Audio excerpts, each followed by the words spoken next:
than words.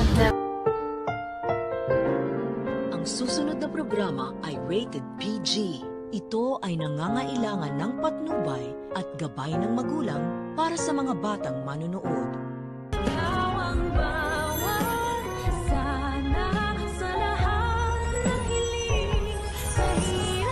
Lotus, sigurado po kung miss ka na rin po ng anak mo.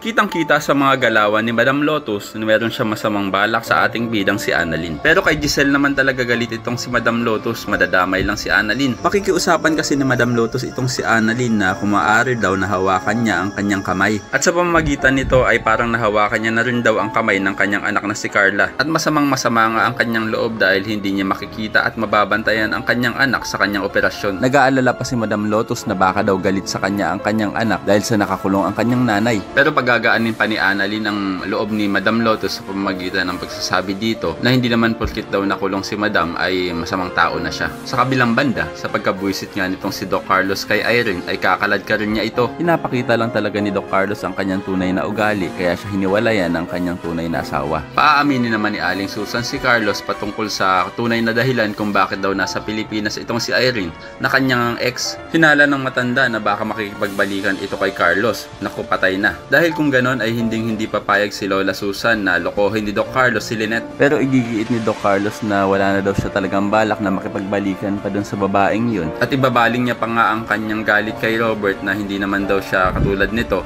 na nang bababae pa kahit may asawa na. Sige lang Doc Carlos, dagdagan mo pa ang iyong kasinungalingan at pagpatong-patungin mo pa hanggang sa tuluyan ka nitong matabunan pagdating ng araw. Samantala, mauunawaan naman ni Moira na hindi pa rin siya pinapatawad ni Lynette. Pero magbabago ang lahat dahil ililigtas ni Moira si Lynette sa tiyak na kapahamakan. Kaya naman para hindi ka mahuli sa mga kaganapan ng abot kamay ay pakilike ang video na ito and don't forget to subscribe. Thanks for watching and see you next time. Bye-bye!